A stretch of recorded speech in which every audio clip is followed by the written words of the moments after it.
Welcome to 805 Focus. I'm Dr. Cinder Sinclair with Nonprofit Connect, and we will be bringing you the latest on your favorite nonprofits. So get ready to be inspired. Our special guest today is John Glanville, and John is a board member for the Sustainable Change Alliance. Welcome, John. Well, welcome, Cinder. It's a pleasure and a joy to be here with you on a wonderful Friday afternoon. Thank you for inviting us to give a little more information about Sustainable Change Alliance. So I'm fascinated with this whole idea, and I think a lot of other people are interested as well. So in a nutshell, how would you describe it? Like investing, but making your investment count towards sustainability, or how does that work? I think a lot of people have this desire to do something that improves the world condition.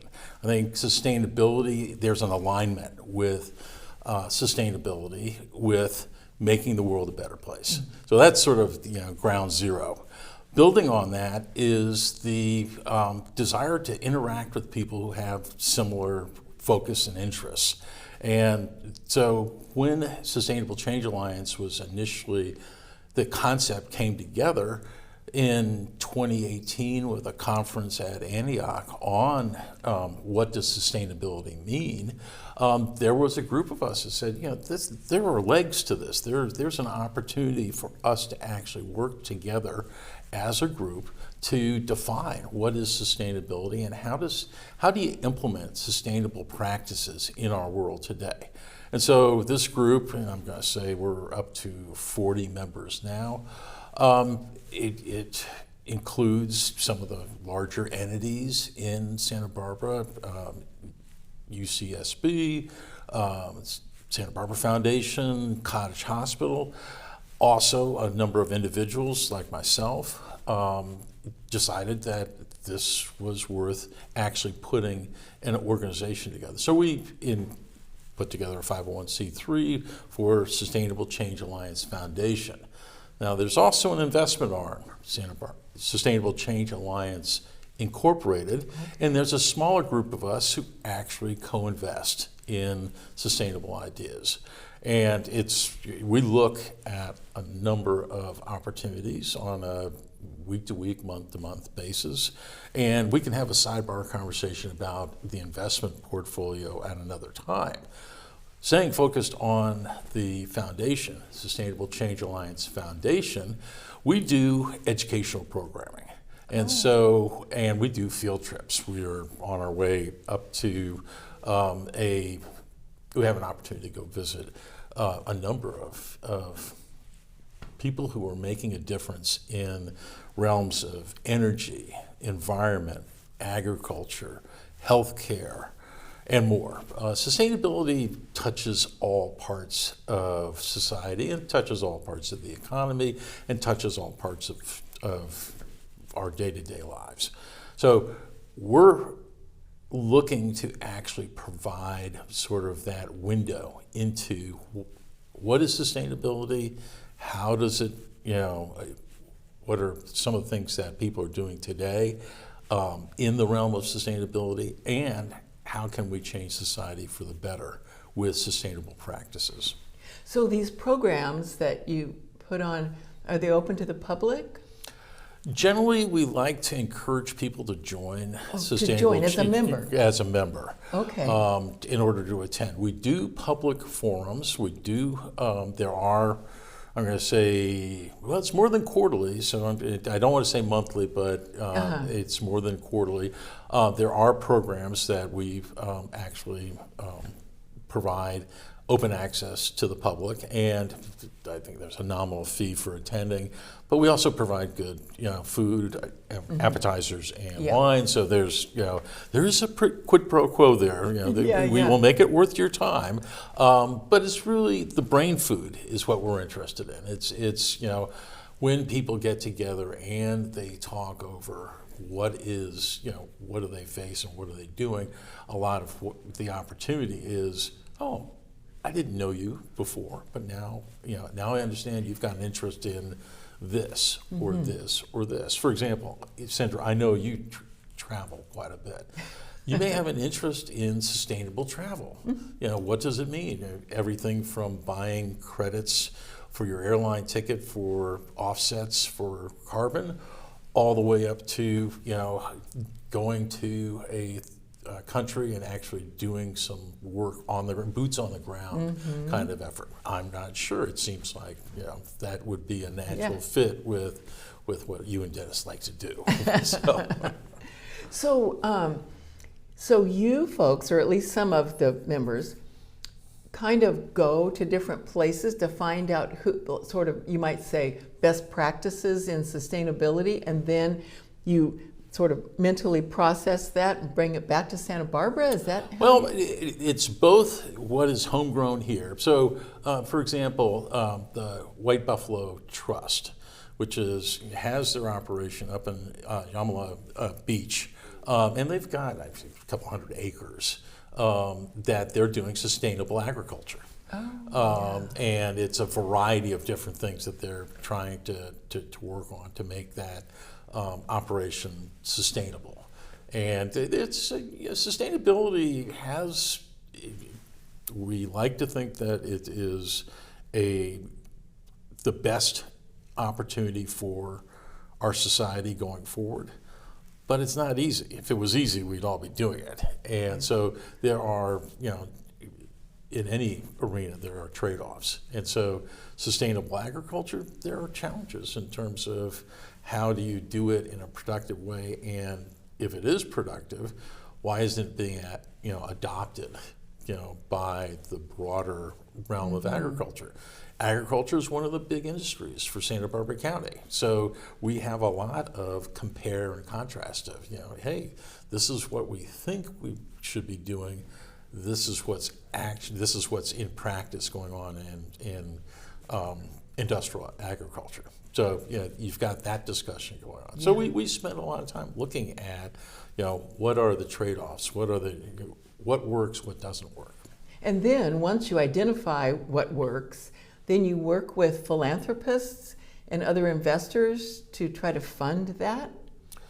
Yes, there's a pool of individuals, organizations, foundations, and others, and government entities who provide financial support for sustainable practice. So there's a lot of different routes to go. We have provided actual investment funding, and that's the Sustainable Change Alliance Incorporated investment group has provided seed funding to get actual corporations up and running. But back on the foundation side, it's much more of an education focus on our part. It's how do we bring people together under the tent of sustainability and give people sort of the ideas of how do you implement stuff. We have hosted in collaboration with, for example, UCSB, we did a multi-day conference regarding the oceans. And so the Bryn School, we were collaborating with the Bryn School on that. Yeah, Bryn School, that's a great it's place big to stuff. collaborate. Yeah, exactly. And if you want to study marine, offshore, oceans, environment, what better place to be than the Bryn School, UCSB, the Pacific Ocean, all within a stone's throw of each other. So whether it's agriculture or the ocean or anything like that, when you say sustainable practices, do you mean sort of like what practices can we implement that will help our planet be more sustainable, live longer, healthier into the future? How would you define sustainable? Excellent question. And I think there's a lot of different ways to define sustainability. Ultimately, in my mind, the equation is, does what we're doing have as least a footprint as possible? Are we doing something which actually contributes more than it takes out of the system? Are we actually accounting for all the components? And one of the big questions around our current economy is, what do we do with energy? How do we deal with extractive industries that, and is oil really the platform we should be working with? Now, for those of us who watch things like the oil and gas industry, there's this, in the last 15 years, is this migration from, we're going to have, all the, keep us on track with the oil and gas industry, with a oil-based economy, over to, there's actually a lot of people who are actually driving electric vehicles. There's actually a lot of people who are looking at, is there an alternative way for me to power my house? I'm not sure, Cinder, whether you have solar panels, but that's one of those things where, 15 years ago, we weren't really doing solar panels. We didn't have batteries in our homes that would actually keep us, powered up. And I tell you, one of the advantages of having a battery backup, or solar and a battery backup in your home, is when the grid goes down for, let's say, there's this whole question about power lines causing forest fires. Right. Now, you don't really think, when you think sustainability, you're not really thinking, oh, gee, what's that got to do with forest fires? Well, if you remove one of the big causes of forest fires, which is down power lines in high wind scenarios, then all of a sudden it's like, oh, okay, so if the utilities can turn off their grids in certain locations where there's high winds, or they have a power outage, or they have a down power line, if they can actually do that before the fire gets started, then all of a sudden, how do we, instead of it, just sitting there in the dark, if we all have solar and battery backup, that's sustainable. Yeah. That, okay. So that's just that's a for example. Yeah. In a nutshell, I would probably define sustainability as the ability to do things in a way where you're taking less out of the system, or you may actually be adding something to the system, which equates to more than what you're taking out. Gosh, that's a big endeavor.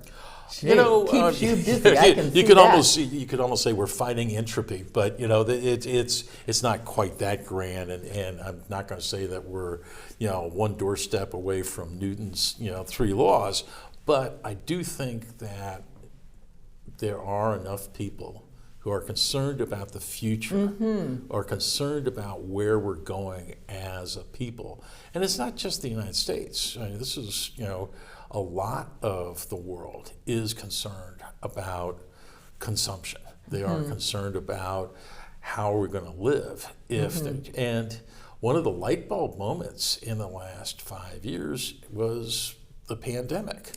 And when the economy shut down and all of a sudden, hey, we got clear skies over Los Angeles for 6 months because nobody was going to work. Now you've got this big transition to remote working. Yeah. And you've got, okay, so there's this, digression into how do you manage a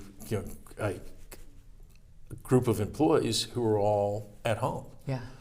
And that then loops back to, okay, so how do we keep everybody powered up at home? Oh, John, there's so much to think about. That's what's fascinating about this arena. I really appreciate this opportunity. You just sort of get this wheel turning. Yeah. Thank you so much for doing all this thinking and all this good sustainable work. We appreciate you and your group, and we appreciate you coming on our show to tell us all about it. Oh, my pleasure, Cinder. And let me just offer an open invitation. I will shoot you a invite to our next event. Oh, boy. I would love to have you join us, just so you can see up close and personal. Just who are these people? Yep. Why does this matter? And maybe you can ask them what sustainability means to them. Yeah. And I'm going to bet you bagels and donuts, you're going to end up with a different answer than you got from me today. Oh, I love it. Okay. I'll look for that invitation. And thank you for joining us on 805 Focus, and we'll see you next time.